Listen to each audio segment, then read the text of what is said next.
Her uşak bir çiçektir, gülümseyir güneşe. Dolsun gülüşleriyle, koy yakınlar uzaklar. Dünyanın her yerinde, hoşbaht olsun uşaklar.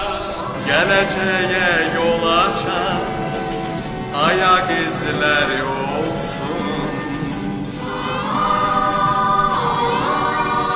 Her eve ışık saçan, körpe gözlerim olsun. Dolsun gülüşleriyle,